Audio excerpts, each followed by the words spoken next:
Hola, bienvenidos una vez más aquí a Ventana al Misterio, un espacio en el que siempre les digo que está diseñado para expandir nuestra mente, para abrir también nuestra cabeza a un montón de posibilidades, de opciones, pero sobre todo también para escuchar. Y eso es lo que hemos venido haciendo en estos últimos videos de Ventana al Misterio, en el que traemos personas que nos cuenten sus experiencias, sus vivencias, también personas que nos comparten algunos misterios que han investigado. Hemos pasado por aquí por periodistas, por investigadores del fenómeno paranormal, el fenómeno ufológico y muchos otros misterios que hacen parte de nosotros como seres humanos y también, por supuesto, de la humanidad. Y hoy tengo un invitado muy especial, un invitado que llega desde España, con el que quiero que vayamos a entender una situación, o mejor, una virtud, un don que muchas personas en el mundo tienen, que algunas lo desarrollan, otras quizás no tanto, que para muchos genera temor, que para otros lo que hacen es acoger este tipo de don y así poder ayudar a otras personas. Y miren, es para mí un grato placer estar aquí con Miquel Lizarralde. Miquel, bienvenido aquí a Ventana al Misterio. Hola, encantadísimo de estar aquí. Gracias por tenerme. Gracias a todos también que estáis escuchando ahí. Es un gusto. Siempre que alguien quiere saber un tema como este, pues yo encantado, claro que sí. Pues bueno, ustedes se preguntarán, pero ¿cuál tema? Joana nos hace aquí un montón de anticipo, pero no nos dice de qué vamos a hablar. Pues hoy vamos a hablar de los medios. ¿Qué es eso? ¿De dónde sale? ¿Quiénes son las personas que tienen este tipo de don? ¿Cómo sé si soy un medium o no? ¿Cuándo descubrí esto? Y qué mejor que Miquel para contarnos esta situación, porque él, además de medium, es psicólogo, porque se dedicó además muy juiciosamente a estudiar ese don, que no sé, ahorita se lo voy a preguntar si considera que viene de Dios, del universo, si es algo particular, y ahora le pregunto eso, pero me parece muy interesante esto, Miquel, porque durante años hemos escuchado hablar de personas que tienen esta virtud, y es una virtud con la que se pueden relacionar con el más allá, con las personas que han Ujú. fallecido, ser un canal de conexión entre las personas que están del otro lado y este lado, nuestro lado, el lado de los vivos. Y Miquel, quiero empezar preguntándole eso precisamente. ¿De dónde cree usted que le llega a usted ese don? Yo lo llamo así, no sé usted cómo lo Sí, pueda llamar. no, me encanta todo lo que has dicho, ¿no? Un don, una virtud, un regalo, ¿no? El don es un regalo también. Una capacidad, porque uno también la puede entrenar, ¿no? Yo siempre digo que Messi tiene un don, eso está claro. Pero Messi va y juiciosamente a todos los entrenamientos, no sé, también hay que trabajárselo, ¿no? Y fíjate que esto es algo que pasa mucho con este tipo de dones espirituales, ¿no? Que a uno le dicen, bueno, es que tú te ha venido de Dios o tú ya naciste con ello y entonces pues no lo tienes que trabajar. Error, hay que trabajarlo quizá más que cualquier otra cosa porque estamos al servicio, estamos para ayudar, estamos para hacer un bien, ¿no? Fíjate, yo creo, en mi sentir particular, eh, que viene de Dios, ¿no? Que es un regalo. Yo desde que puedo recordarlo, he tenido este don. He tenido amigos imaginarios que luego resultaron no serlo tanto, pero decía cosas, veía el futuro. Mis amigos con los que siempre compartía mi rutina desde los 0 hasta los 14 años, en el barrio, en el parque, en el colegio, en la catequesis, eran prácticamente los mismos. Entonces para ellos era normal, ¿no? Y me hacían preguntas como, Juan no vino hoy, ¿dónde está Juan? Y yo decía, pues está en casa de Tito. O en realidad no tiene este problema, sino que lo castigaron. ¿No? ¿Dónde está la pelota? No la encontramos. O me gusta esta chica y dime a ver si tengo alguna posibilidad, ¿no? Durante unos años yo no sentí que era algo fuera de lo normal, porque vivía en un entorno tan protegido que me acompañó durante muchos años, casi prácticamente al 100%, la misma gente en todos los ámbitos de mi vida, que, bueno, ellos también lo veían como algo normal y no les llamaba la atención, ¿no? Miquel tiene esta capacidad, Miquel es así, pero bueno, Miquel siempre fue así, ¿no? Desde que nos recordamos. La cuestión vino más tarde, ¿no? Pero fíjate que tú has hablado de virtud, hemos hablado de don, de regalo. Yo estoy convencido de que viene de Dios. Todos tenemos dones, todos venimos al mundo con dones. Algunos son buenos en matemática, otros son buenos en la conducción, otros son buenos organizando equipos, otros son buenos, no sé, labrando la madera. Cada uno tiene un don y como personas humanas que somos en este mundo, pues cada uno venimos a elaborar ese don porque en la tierra necesitamos de todo, ¿no? Y bueno, pues este fue mi don espiritual. Pero te puedo asegurar que durante muchos años no lo vi como un don, ¿eh? Cuando yo ya cambio Ajá, de instituto, cambio de colegio, ahí como con los 14, 15 años, y cambio de pueblo, quiero decir, empiezo a ir al colegio a otro pueblo, porque yo vengo de un pueblo muy pequeño, de una familia católica muy tradicional, que me han tenido siempre muy protegido. Y cuando se da ese cambio, es cuando todo se me cae, todo me viene encima. Esta protección que yo tenía bueno, es raro, pero él siempre fue así, lo sí, pierdo y además empiezo a predecir una serie de acontecimientos negativos que ocurren tanto en mi familia como fuera de ella en mi entorno y yo no tenía las herramientas para gestionarlo, ni mi familia tampoco. No sabíamos lo que era un medium, no había acceso a internet, no había acceso a- a- a la información, ¿no? En algunas casas había enciclopedia. Los que tenían mucho dinerito tenían la enciclopedia británica. Entonces, tenía claro. que mirar como los libros, esta información, y todo esto era súper foráneo para nosotros. El único Sí. referente que teníamos era pues películas como El Exorcista o Poltergeist, ¿no? Que quizás no sean los mejores ejemplos a seguir. Entonces, claro, yo me vi un poco huérfano porque yo no sabía qué hacer con esto que yo decía que iba a ocurrir y después ocurría. Sí, Tampoco mi familia lo sabía, ¿no? No sabían qué hacer con ello, no sabían cómo ayudarme, cómo gestionarlo. Y empecé a pensar que era más una maldición que un don. E intenté ocultarlo, intenté taparlo, intenté negarlo, intenté, no 3 veces, ¿eh? No, no, no, como San Pedro, yo creo que muchísimas más veces. Eh, Miquel, Pero y cuando es tu destino, pues te vuelve, ¿no? Y no puedes escaparte de quien claro. tú eres.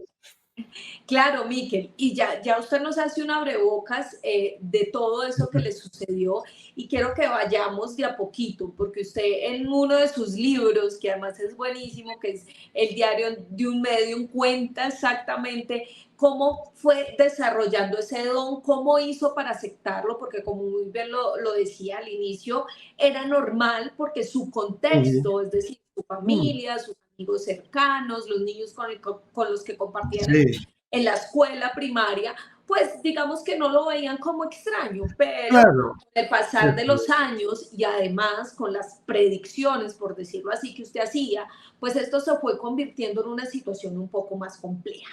Pero yo quiero que nos hable primero de los recuerdos que usted tiene de niño, porque nos mm, mencionaba esos amigos imaginarios. ¿Cómo eran? ¿Usted sí. cómo se relacionaba con ellos? ¿Qué era lo que pasaba en esa interacción? Fíjate que, hay muchas cosas que recuerdo muy claro y hay otras cosas que no recuerdo tan claro, pero cuando tuve que hacer el trabajo de mirar atrás y de investigar a la hora de escribir los libros, pues tuve que preguntar a mi madre, a mi papi ya no estaba aquí, a mi hermana mayor que me crió, que me saca casi 13 años, y ellas me fueron diciendo cosas, anécdotas, momentos, ¿no? Que yo ya no recordaba. Y claro, cuando eres niño sucede otra cosa, que se te permiten más cosas, ¿no? Porque bueno, son cosas de niños o no se le da tanta importancia. Yo he sido siempre muy afortunado porque yo no he tenido eso que algunos sí han tenido del miedo a Dios castigador o que me hayan dicho que eso no hay que hacerlo porque eso es malo. No, mi familia no comprendía lo que ocurría, tenían muchísimo miedo de que los espíritus me hicieran algo, de que la gente me fuera a hacer algo, pero a través de la oración, a través de la Virgen María, que era lo que ellos entendían en su espiritualidad, pues bueno, pues fuimos como rezando y cuando había dificultades rezábamos, orábamos y seguíamos adelante, ¿no? Pero fíjate que yo desde niño siempre he sabido, no te sé explicar, pero que hay una conciencia del bosque, que hay una conciencia del mar, que hay una conciencia del aire y podías sentir, por ejemplo, ¿no? Pues, cómo viene el tiempo. Aquí donde vivo yo cambia muchísimo el tiempo, como en Bogotá, yo creo. Es difícil de predecir.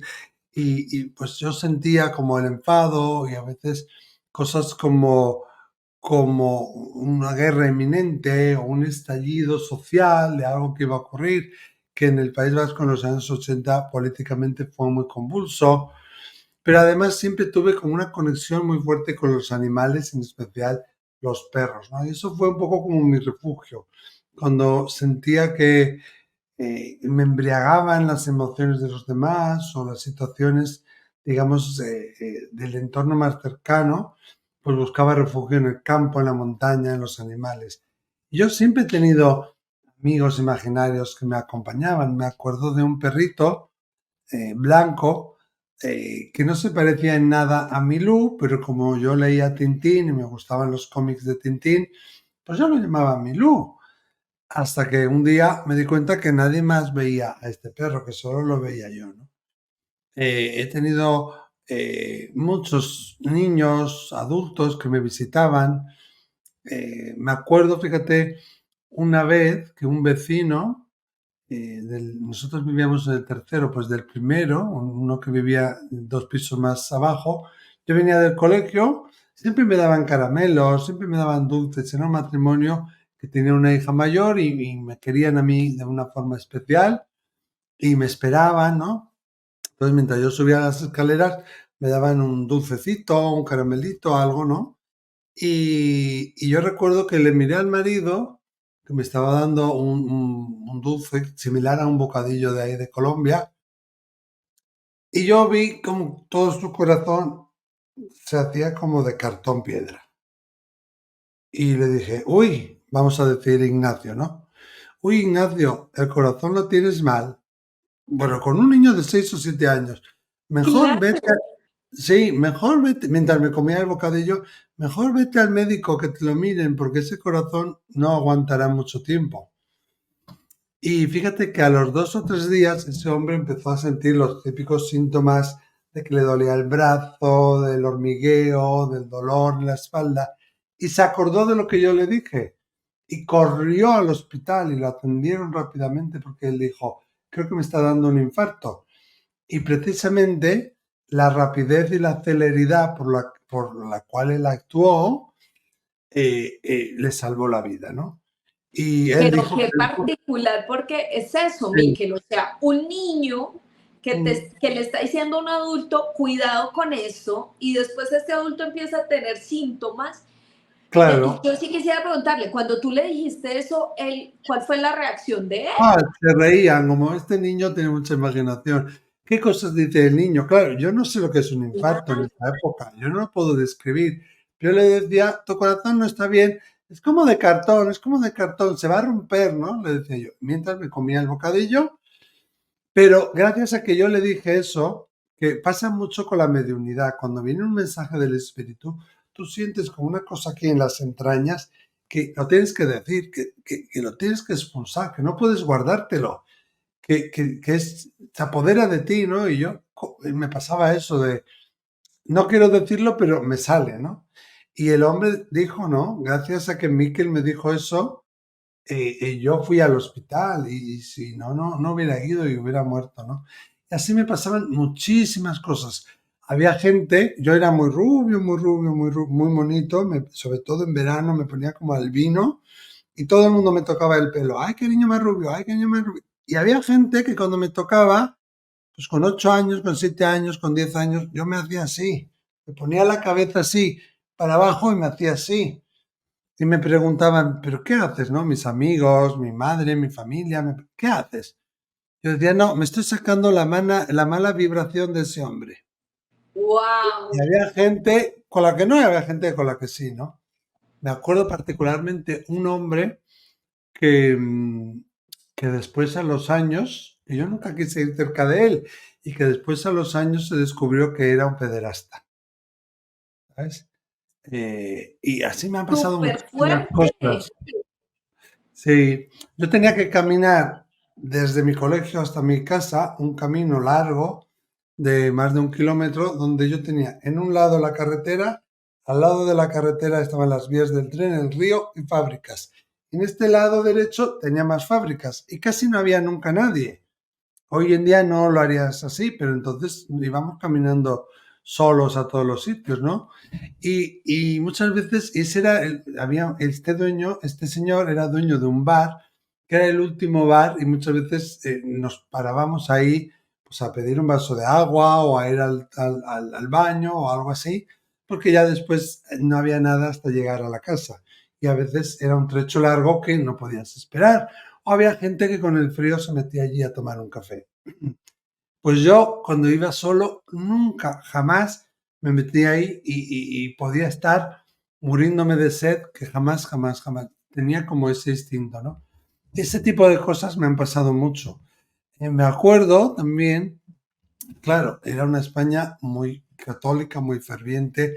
Hoy en día, pues tenemos más religiones, todo el mundo hace yoga, todo el mundo sabe lo que es el budismo, lo que es el hinduismo. Yo no tenía ni idea de nada más que el catolicismo, que es lo que yo viví en casa, además muy ferviente porque mi madre quiso ser monja antes de casarse con mi padre, y había los testigos de Jehová. Les teníamos un poquito de miedo, pero no había más a mi alcance, ¿no? Quizá en las ciudades sí habría, pero en el pueblo no.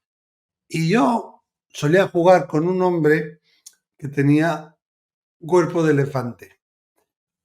Y a veces lo describía así, a veces yo lo describía al revés, un elefante con piernas de hombre. Entonces me regañaban, ¿no? Miquel, estás hablando solo. Si había algún perro alrededor, ya sabían que le hablaba al perro, pero yo le hablaba a los perros como te hablo a ti, como una persona más, ¿no? Los bañaba, los daba, te pillaba, de todo. De hecho, me puso mi abuelo el mote de el amigo de los perros y aún me llaman así en mi familia. Pero, bueno, pues me preguntaban, ¿con quién estás hablando? ¿Estás imaginándote cosas? No, estoy hablando con un señor que tiene cuerpo de elefante. Bueno, qué imaginación tiene este niño. En ese entonces en España había un programa que eran presentado por Javier Sardá, que eran los gallifantes, que era un muñeco que la mitad era elefante y la mitad era gallina. Y entonces mi familia me decía, pero tú te refieres a los gallifantes, ¿no? Además daban premios, ¿no? Un gallifante de oro que valía mucho dinero. Yo decía, no, no, no, no. Es elefante con cuerpo de hombre, no de gallina. No, ja, ja, ja, y se reían. Y claro, a los años, cuando yo me voy ya en el 2004 con casi 26 años, 25 años, a Montreal, vi a ese hombre encima de la cabeza de una chica. Y se lo dije y me dijo, sí, claro, Ganesh. Digo yo, ¿qué? Pero yo no sabía ni lo que era eso, no tenía ni idea. Me dice, sí, sí, Ganesha. Digo, ¿eso qué es? Es que yo soy profesora de yoga. Y digo, mira, no sé de lo que me estás hablando. Y entonces ella me enseñó quién era Ganesh, me explicó, me enseñó los dibujos, que es este dios hindú, ¿no? Que quita los obstáculos, que abre los caminos, que tiene cuerpo de hombre y cabeza de elefante. Y ella era devota de Ganesh, ¿no? Entonces yo, de alguna manera, tenía apariciones de Ganesh, aunque no tenía ni idea de quién era Ganesh, ni estaba en mi cultura, ni estaba en mi entorno, y mucho menos en mi familia. En mi familia, sabes, éramos de esas familias que tenías el crucifijo encima de la cama. Mis padres Sí. tenían una foto, sí, mis padres tenían una foto de Juan Pablo II en su habitación. Y bueno, pues no, no con el miedo, pero sí hemos vivido en eso, ¿no? Y eso era mi realidad. Y quizá es lo que me ayudó a mantener vivo el don, porque yo siempre aprendí a introspectar, a orar, a buscar esos momentos de silencio, ¿no?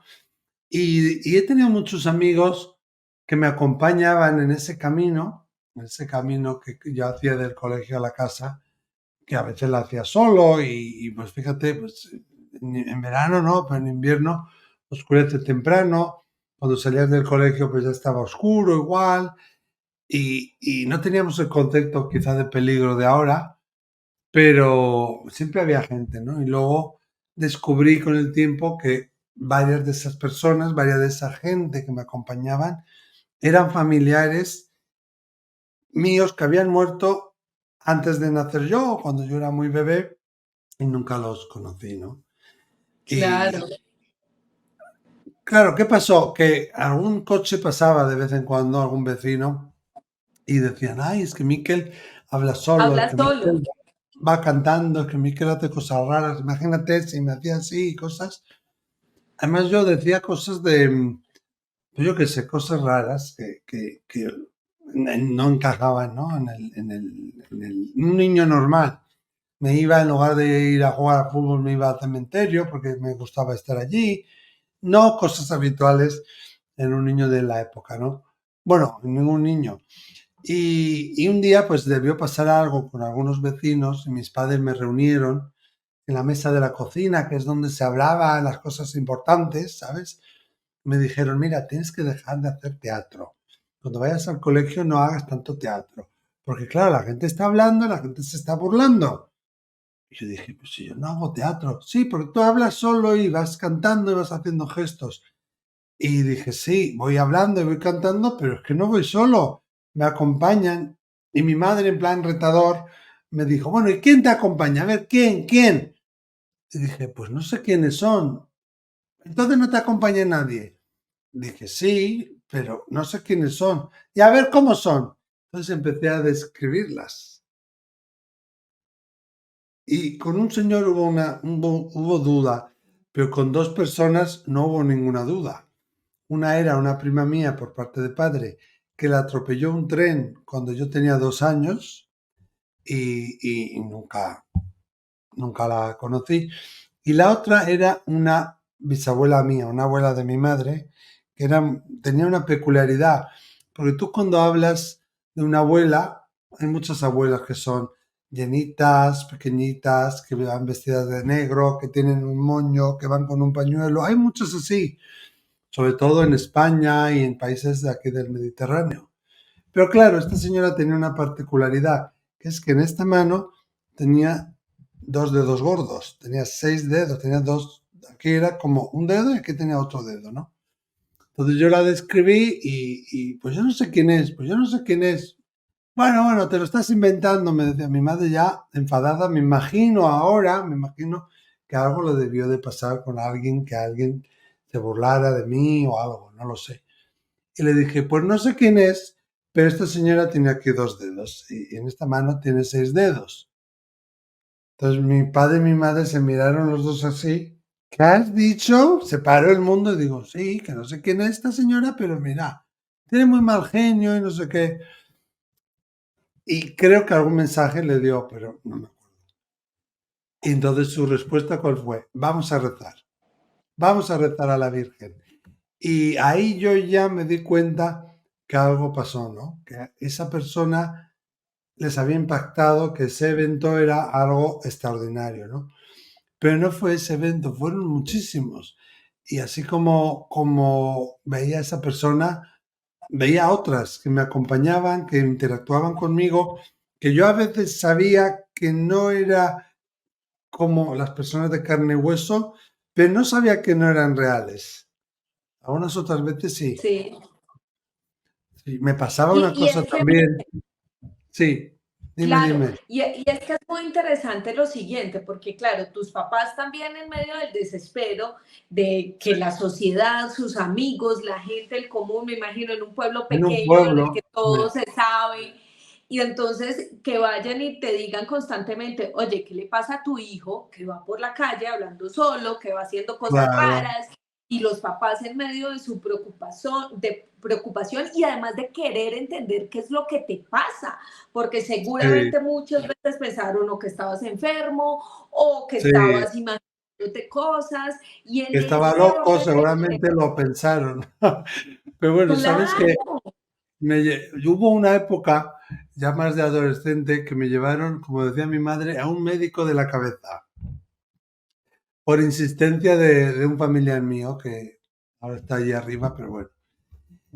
Y tuve la suerte de topar con un buen especialista que hacía meditación zen y que conocía todo este tipo de fenomenología. Y les dijo a mis padres, mire, su hijo está perfecto, su hijo no necesita tratamiento. Aquí los que necesitan tratamiento son ustedes, ¿no? Entonces yo creo que ahí tendría yo 14 o 15 años con toda la ebullición esa de la adolescencia, pero eso fue como un punto de inflexión muy fuerte, ¿no? Y estuvieron yéndose un tiempo. Yo creo que si hubiera sido hoy en día hubiera sido distinto, pero porque tenemos más acceso a Internet, tenemos programas como este, tenemos podcasts, tenemos libros, tenemos revistas. Pero es que en los años 80, en aquel pueblo, en aquel momento, en aquel lugar, no había mucha información y lo poco que había no era bueno. Ten en cuenta que hasta el año 1986 en España las artes adivinatorias eran ilegales, porque habían sido ilegales en el franquismo. Entonces seguía aún ese estigma, ¿no? Y había, bueno, otras leyes que ahora menos mal que no están, ¿no? Pero sí, no fue fácil. Y sí, luego, fíjate, según fui creciendo, voy haciendo predicciones que van ocurriendo, normalmente cosas duras, cosas negativas, que claro, mis padres no sabían qué hacer, yo no sabía qué hacer, y yo sentía que quizás si no lo hubiera dicho, no hubiera ocurrido, ¿no? Me acuerdo de un compañero mío de colegio, de la básica, ¿no? Antes de ir al instituto, no era de mi clase, era de una clase de al lado, no vino. Durante una semana no venía. Y alguien me dijo que estaba enfermo, que estaba en el hospital. Y recuerdo que lo sentí y así lo dije, no va a volver más al colegio. Y efectivamente nunca volvió porque murió de leucemia, ¿no? Entonces yo, cuando me dijeron que había muerto y vi la esquela en el periódico y atendí su funeral, yo pensaba que yo lo maté, porque yo había dicho eso, ¿no? No entendía que era un don.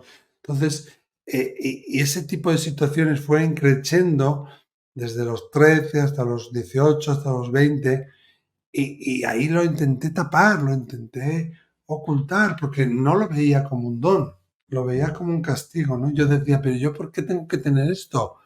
Pero yo ¿por qué? O sea, ¿por qué me tienen que llegar cosas de la gente? Yo no quiero saber si estás con una mujer y a la vez tienes otra. O yo no quiero saber si bebes alcohol a escondidas. O yo no quiero saber si te pega tu padre o te viola tu padre. Yo no quiero saber esas cosas. Entonces, era como... Y me costó mucho tiempo comprenderlo y saberlo manejar, porque yo veía a la gente, podía ser un niño o un adulto, daba igual, y veía así como una película alrededor de la persona, así como si fuera como el Metro Goldwyn Mayer, ¿no? Que tiene el león ese aro, pues yo veía como una especie de película, a veces luces, a veces colores, a veces sentía emociones y muchas veces imágenes como pequeñas películas que ocurrían a su alrededor y que para mí era muy difícil de gestionar, ¿no? Entonces, cuando me preguntan, ¿y tú por qué quisiste ser medium? Digo yo siempre, que yo no quise ser medium, o sea, yo quise ser periodista, lingüista, no lo traductor, escogiste. filólogo. Sí, además luché contra ello, intenté ser de todo, hasta actor, fíjate lo que te digo. Pues tengo Claro, con actores ese en la don que familia. decían los vecinos que tenías de que ibas actuando por todo lado. Sí, Pero no, no, mira, y luego en mi familia hay actores y hay como una tradición en el pueblo natal de mi madre del teatro y la actuación. Entonces, bueno, hubiera sido también una posibilidad. Veterinaria, he intentado de todo. Publicista, Pero fíjate, cuanto más, y esa es una de las claves que con el tiempo me hizo comprender que esto era mi don, que Dios me lo había dado y que tengo que ponerlo al servicio de la humanidad, con mucha dificultad, casi hasta los 28, 29, no lo Sí, acepté del todo, ¿eh? Pero una de las cosas fue lo que me hizo ya comprenderlo más o aceptarlo más, fue que cuanto más lo intentaba ocultar, que cuanto más luchaba contra ello, más manifestaciones tenía, más fuerte se hacía, más vivencias tenía, ¿no? Entonces llegó un punto que dije, bueno, pues si esto es lo que queréis, pues mira, yo desde niño he sido muy así, de hablar con Dios, de hablar con mis ángeles, con mis guías, que ahora sé que son guías, antes no, y yo hacía peticiones y dialogaba, entonces, bueno, pues es lo que hice, ¿no? Y dije, bueno, pues si es lo que queréis, pues hacedlo. Y eso me ha traído y hasta aquí, hasta donde estoy ahora. exacto. Y contémosle a la gente cuando llega a ese punto, porque hay una persona muy importante en todo esto de poder entender por qué tú tenías este tipo de habilidades, de poder acogerlas, Mm, porque no es fácil acogerlo, pero además de saberlo manejar, porque también me imagino, Miquel, que el hecho de que estés viendo lo que nos decías anteriormente, estar viendo situaciones bueno, trágicas, estarte anticipando a cosas tan complejas, pues no debe ser fácil, ni claro, física ni muy, emocional, porque me bueno, y imagino en que el tú también colegio también, ¿no? Y en el colegio, yo me acuerdo que nos estaban enseñando los planetas de aquella manera un poco rudimentaria, con unas diapositivas y con unas pelotas y unos balones. Entonces yo, que no me podía callar, alzaba la mano y decía, bueno, sí, esos planetas, ¿y qué más hay? No, hay muchos sin descubrir. Y digo, no, no, es que hay más planetas. No, no, en el sistema solar no hay más planetas. Yo decía, sí, sí, sí. Y a los veintitantos años se descubrieron más planetas, ¿no? O pobres decía, profesores. sí, o veía yo como las diapositivas, yo miraba detrás de la pantalla y digo, es que detrás de este universo hay más, hay más. Yo no sabía explicar que había más vida, pero yo sabía que había más vida. Y dice, Miquel, no, la vida está en la Tierra y no. Y digo, no, no, no, hay más, hay más. Y me acuerdo claramente, porque era un cielo de profesora, la Marijose, con la que aprendimos el sistema solar, que además murió hace poquito, y la volvía loca porque yo le decía, pero en el sistema solar, vale, tenemos esos planetas, todo, pero ¿qué más hay? No, tal, no se sabe, esto, lo otro, agujeros negros. Digo, no, no, no, hay más planetas. No, Miquel, no hay. Yo, sí, sí, sí. Fíjate que, y cuando era niño, mira, una cosa que quizá nunca la haya contado, yo nací un poco de sorpresa ya. Para la época mi madre era mayor, tenía 40 años, mi padre 41, ya tenía hijos crecidos. Entonces, pues a veces con mi hermano, el que va antes que yo, pues me llevaba yo todas las broncas. Entonces yo le pedí a mi madre otro hijo más, ¿no? Otro hijo. Y pues ella tendría ya 47, 49, quizás por ahí. Y me decía, no, ya no puede ser, yo ya no puedo. Y digo, sí, sí, sí, puedes. Pues tráeme un gemelo. Me acuerdo que le dije, pues tráeme un gemelo. Y me dice, no, Miquel, pero eso no se puede. Y se reían, ¿no? Se reían. Y yo le dije que yo no me acordaba de esto. Esta anécdota me la contó mi madre a mí cuando estaba escribiendo el primer libro, Un nuevo mensaje, que le estaba preguntando datos y cosas que tenía un poco borrosas. Y ella me recordó esta anécdota. Entonces, cuando se rieron, y yo les dije esto y se rieron, yo les contesté, es que en el futuro van a crear fotocopias de personas. Entonces se quedó así mi madre, ¿qué cosa dice el niño? Y digo, sí, sí, van a hacer fotocopias de las personas. Claro, yo no sabía explicar qué es la clonación, pero cuando salió la noticia de la oveja Dolly, que consiguieron clonarla Sí, por primera vez, mi madre cuando me dijo, Mica dijo esto lo anunció Mica, yo ya ni me acordaba. Es que mi vida está repleta de ese tipo de cosas, ¿no? impresionante. Entonces, sí, sí. Y luego, pues lo que decías tú, ya cuando voy a Canadá, es cuando ya es como el corcho de la botella de champán, ¿no? Cuando ya se abre, se estalla este don y aprendo a manejar el don, aprendo a qué es, aprendo a que no es nada malo, aprendo a crear una relación con el mundo espiritual, aprendo también a identificar distintas presencias, distintos tipos de presencias de un espíritu, a un guía o a otro ser de conciencia quizá más elevada. Y ahí empieza, digamos, como Miquel a salir de la crisálida, ¿no? Miquel, y exacto, tú llegas hasta allí, en Canadá, te encuentras con esta mujer que además es como para ti un faro de luz, no sé si lo veas Total. de esa manera, pero es una mujer muy reconocida en Ujú. todo el planeta, que también es medium, y en esa Sí, escuela, pues tú te dedicas precisamente a estudiar todos estos temas que nos explicas. Háblanos un poquito de ella, quién es y cómo encuentras en ese lugar como el espacio en el que tú te sientes cómodo, porque ya no eres el único con este tipo de no. habilidades, sino que todas Sí, las yo personas estaba alrededor están hasta, precisamente sí, adecuándose. hasta la alergia se me fue, hasta el asma se me fue. Y yo dormía, fíjate, encima de un tapete antiquísimo, lleno de libros viejísimos que me rodeaban y no tenía nunca tenía alergia ni tenía ninguna enfermedad de nada, de las que había tenido antes, asma y esas cosas, porque era feliz.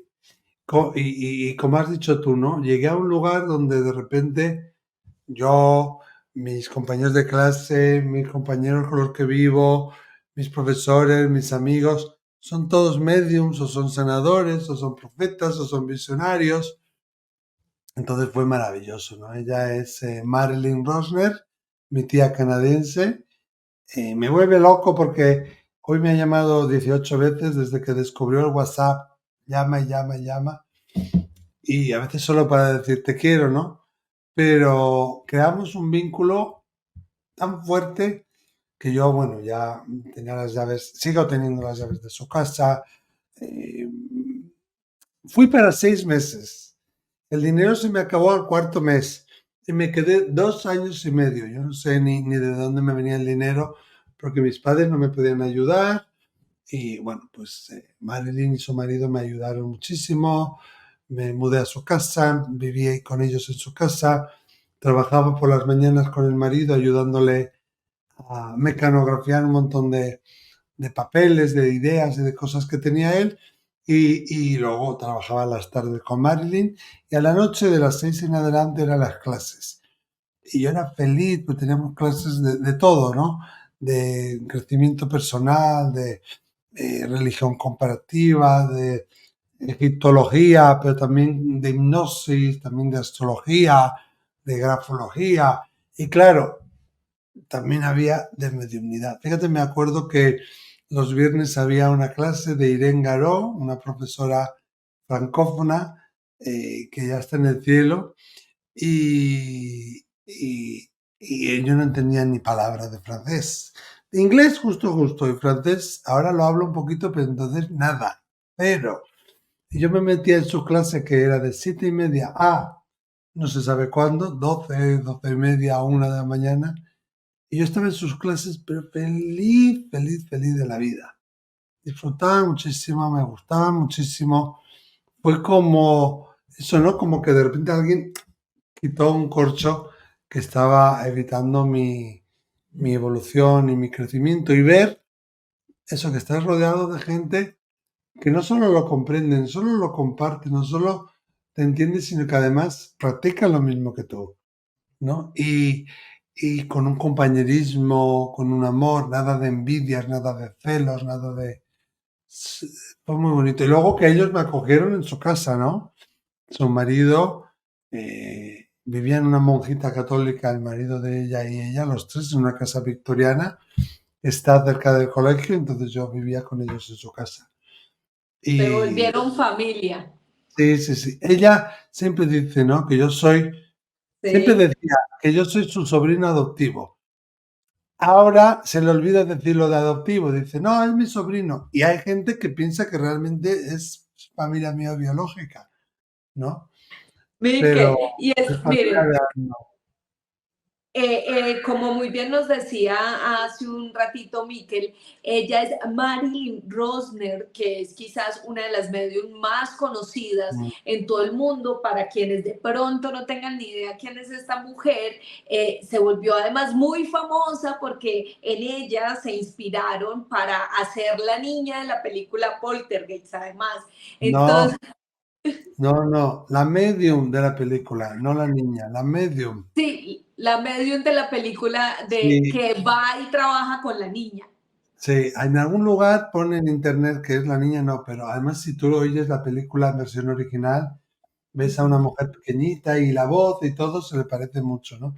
Y luego lo que ocurrió con Marilyn, ella es muy devota de Shivananda Yoga, fue una de las fundadoras del ashram de Balmoral en Quebec, en Montreal, y y hacían campamentos, y ella estableció los campamentos de yoga de verano para los niños, y luego había el TTC, el Teachers Training Course de profesor de yoga.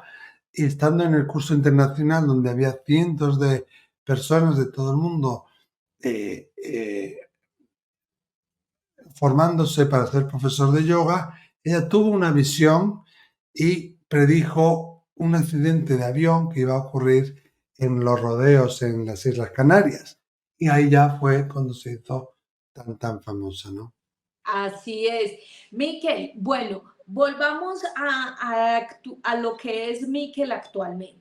Y entonces muchas personas ya están escuchando toda tu historia, cómo fue que se desarrolló este don, cómo fue que empezaron todas estas visiones. Actualmente, y después de trabajar ese don, de tratar de entender para qué era, como muy bien lo Ujú, dijiste, lo utilizaste para empezar a ayudar a ciertas personas.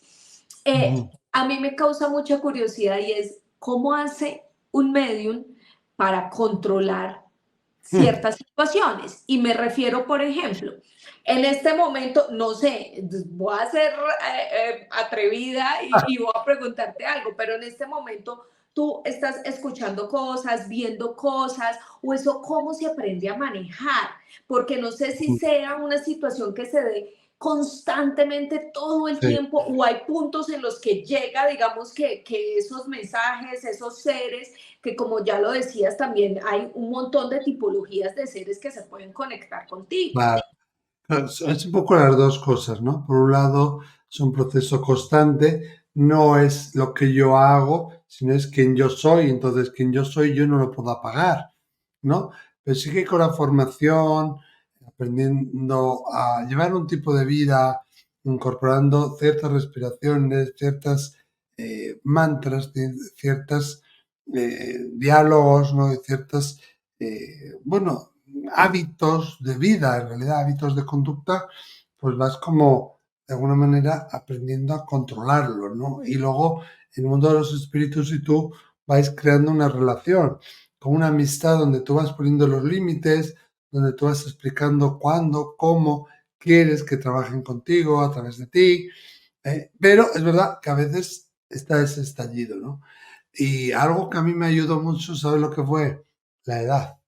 Con la edad, cuando uno se va calmando, también el don se ha ido de alguna manera calmando, viendo a otros medios, me gusta mucho ir a ver cuando actúan en vivo, cómo lo hacen, porque siempre hay técnicas, siempre hay estrategias, siempre hay cosas que puedes aprender, pero no es algo que se vaya a apagar nunca, ¿no? Porque si tú eres moreno siempre, si tú tienes ojos verdes, los tienes siempre, aunque te pongas unas lentillas de otro color. Entonces, al igual que eso, esta condición que yo tengo es algo que tengo desde el nacimiento, que con ciertos hábitos de vida, pues lo aprendes a manejar, ¿no? Y funciona casi siempre.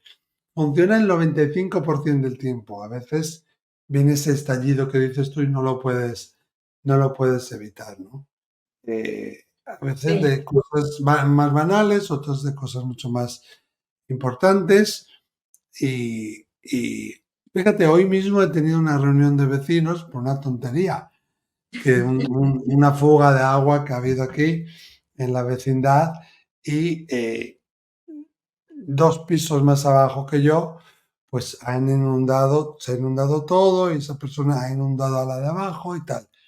Estábamos hablando ahí y yo, estábamos hablando del agua y tal, y pero yo veía a la persona a la que se le ha explotado el agua de la tubería, veía a su padre alrededor de ella, ¿no? Entonces, hay un momento en el que aprendes a no hacer caso, a no mirar, a seguir para adelante y estar enfocado en lo que es la reunión de cómo arreglamos este asunto. Si yo me pongo en mitad de esa reunión a hablarte de tu padre, a hablarte del otro, Claro. es un poco como banalizar mucho, ¿no? El Ah, don, ¿no? Pero tengo un amigo que es muy gracioso, John se llama, que es profesor y DJ. Somos amigos desde hace muchos años, desde el año 2000 o 2001. Y él siempre me dice, no entiendo cómo puedes estar haciendo consultas y de repente cierras la puerta y ahora no estás viendo nada. No es que no esté viendo nada, sino que yo decido no hacerle caso y seguir adelante y al final ya se aburren, ¿no? Y también hay técnicas que tú incorporas en tu vida, pero como forma de vida que ayudan a que tú, pues eso lo vayas teniendo más apagadito, ¿no? Más claro. controlándolo más. Y en ese orden de ideas, Miquel, y ya vamos llegando al final, pero yo sí quisiera cerrar contigo hablando de cuál ha sido para ti esa situación más compleja de entender. Es decir, alguna predicción que te haya tocado o algún mensaje que haya sido para ti quizás lo más fuerte en todo este tiempo de desarrollar ese don y sobre todo entenderlo. Me imagino que todos los días hay historias y hay mensajes complejos, pero algo que haya sido realmente o que te haya marcado realmente a ti, tu vida, tu situación. Hombre, yo trabajo mucho con padres que se les han muerto los hijos, ¿no? Entonces, casos muy duros de niños de 12 años, de 11 años, que se suicidan o los asesinan, te marca, te llega adentro, ¿no?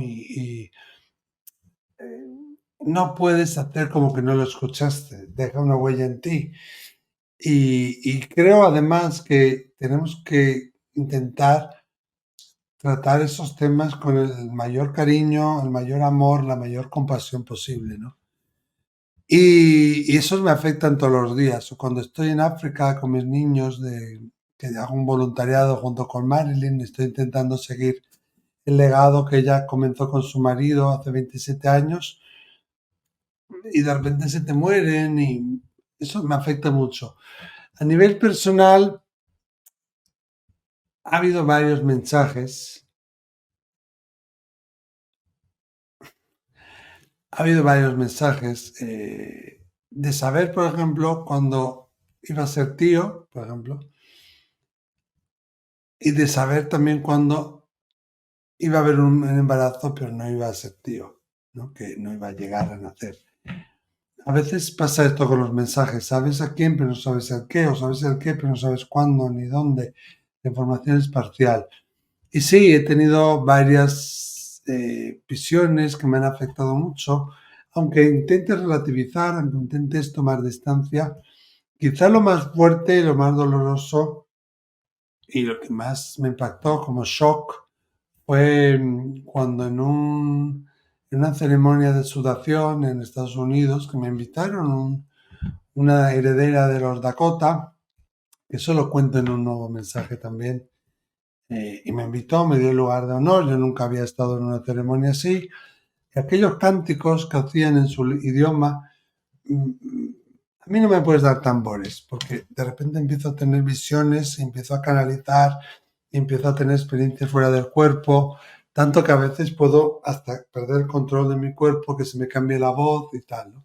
Ese día no llegó a tanto, pero con los cánticos y los tambores empecé a ver cosas, masacres que habían ocurrido en ese lugar, de los soldados ingleses hacia los indígenas, familiares de esa mujer que estaba cantando, y de repente, ¡pam! Me llegó como una pantalla de cine, ¡pam!, que me da un golpe aquí con una fecha y escuché una voz, ¿no? En esa fecha morirá tu padre. Y yo sé cuando es un mensaje de los espíritus. Mi padre estaba bien, no tenía nada malo. Y yo sé cuando es un mensaje de los espíritus. Yo sabía que era real y yo sé que cuando es un mensaje así, no hay nada que uno pueda hacer, no hay nada que uno pueda negociar. Intentaba rezar y pedir y por favor y tal, pero sabía que no se podía hacer nada, ¿no? Y los días siguientes se me desvelaron varias fechas de otros familiares e incluso la fecha en la que yo voy a morir. Entonces fue muy duro porque viví, en el caso de mi padre, el duelo con anterioridad y bueno, el saber la fecha de uno, cuando uno va a morir, pues no. Es horroroso. Esto me deja Es impactada. horroroso y también positivo, ¿no? Porque te lo voy a contar a modo de anécdota, pero como al año siguiente de yo haber tenido esa visión, estaba yo en un aeropuerto aquí intentando aterrizar el día 6 de enero en Bilbao, que salió en todas las noticias. Bilbao es un aeropuerto que hace mucho viento y mi avión parecía el sapito loco. Era horroroso, eh, horrible, temblaba, unos ruidos. Pasé mucho miedo porque además había un equipo de balonmano, de baloncesto, de niñas adolescentes o de niñas que gritaban, que vomitaban, que aquello te pone con mucho más miedo. Pero de repente me acordé del mensaje de cuando yo iba a morir. Dije, no es mi No va a fecha. pasar nada. Este avión no sé, y caía 15 metros, volvía a subir. Era una cosa, ya te digo, salió en todas las noticias. Y hasta que al final se abortó el aterrizaje y nos llevaron a otro aeropuerto de Francia, a Biarritz. Pero después de que yo quedé ahí en esa certeza, porque una cosa es lo que estás viviendo tú en el avión, más todos los gritos, el desespero, los vómitos, los chillidos de la gente que hace que te pongas peor. Y yo ahí rezando, ay, Padre nuestro, estás en... Hasta que de repente dije, no es mi hora. Y obviamente estaba un poco tenso por la situación, pero ya Claro. me quedé por dentro tranquilo, ¿no? Miquel, Y, y en ese y esa orden de ideas, tranquilidad me la dio el saber la fecha. ¿tú le tienes miedo a la muerte No. o ya te has ido preparando para recibirla?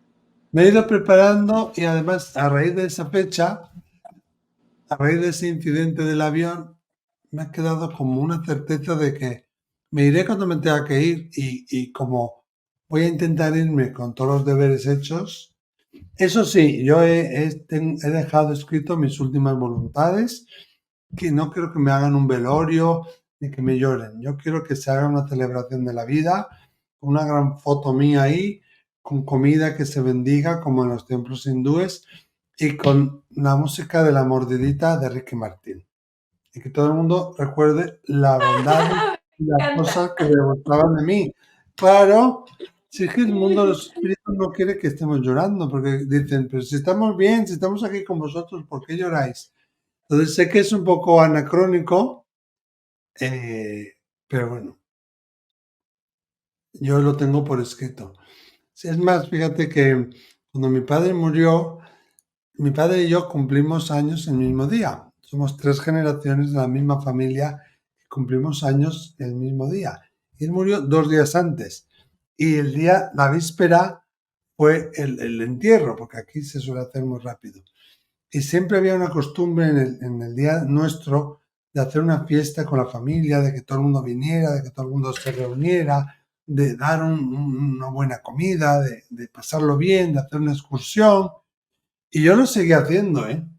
Mucha gente no lo entendió que yo lo hiciera en ese momento, otros sí, pero la forma de honrar a tus seres queridos es hacer lo que hacías con ellos, hacer lo que a ellos les daba gusto, placer, honra, y hacer aquellas, y recordarlos desde el amor. Obviamente lloras, ¿no? Pero no llorar desde el reclamo y desde la tristeza, sino llorar desde la alegría de saber que hemos compartido mucho y de saber que nos volveremos a reunir y de saber que también cuando ellos mueren hubo otras personas que se alegraron de recibirlos también allí en el otro lado. Qué lindo mensaje, Miquel. Y con todo esto que me cuentas, en mí se me generan más y más y más preguntas, pero ya nos vamos de largo. Pero esta última, por favor, lo más corta que puedas, y A es, ver, ¿los espíritus se quedan aquí con nosotros o definitivamente trascienden o hay un proceso a ver. para poder trascender? Y a esto te lo pregunto porque generalmente las personas hablan, o por lo menos en Colombia, de las famosas ánimas benditas. Entonces es espíritus que se quedan por ahí deambulando y a los que hay que No, no. rezarles según algunas tradiciones para poder que trasciendan. Dentro de tu conocimiento, ¿tú Ujú. cómo ves esa situación? Hombre, es difícil, en breve no lo puedo explicar, pero sí es verdad que se recomienda después de la muerte, el primer mes y medio, pues rezarles, ponerles velas, mandarles luz, mandarlos a la luz, invocar a sus guías, a sus seres queridos, a Dios, que vengan a recogerlos, todo eso. Pero una vez que pasa ese tiempo, porque como tú bien apuntabas, es un proceso que uno tiene que hacer. Uno no muere y se vuelve santo.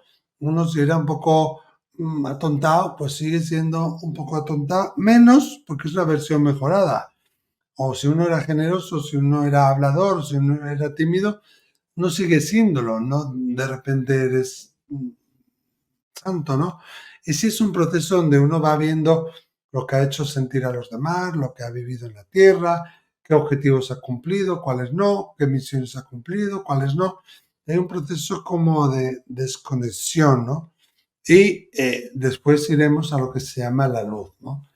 Entonces, sí, es verdad, hay que rezar y se recomienda rezar, pero como una ayuda, ¿no? No significa que si tú no lo haces, se queden perdidos por ahí, ¿no? Y además, sobre todo al principio, después de morir, para ayudarles a encontrar el camino. No están solos, tienen guías, tienen familiares, tienen personas que les vienen a buscar, que también les van a ayudar en eso, ¿no? Y cuando digo rezar, puede ser mandar un buen pensamiento, ¿no? Un pensamiento positivo. Pero yo creo que a veces se confunden esas partes del inicio con el todo del proceso, ¿no? Ellos están aquí con nosotros y pueden interactuar porque funcionan a la velocidad del pensamiento, ¿no? Ahora estamos tú y yo conectados aquí por internet. Yo estoy en España, tú estás en Colombia, o estamos juntos. ¿Cómo es esto? Hay una Claro. tecnología que nos permite unirnos, ¿no? Pues de alguna manera es como si ellos tuvieran esa tecnología que cuando nosotros los echamos de menos, hablamos de ellos, pensamos en ellos, les recordamos, les reclamamos, se enciende una antenita, ¡pum! Y se abre ahí el Zoom y están con nosotros. Pero no significa que estén aquí siempre, porque cuando llegue un momento en el que esté mejor, pues se apagará la tecnología y estarán en su lugar. Es casi como si pudieran estar en varios lugares a la vez, ¿no? Porque la velocidad del pensamiento es instantánea.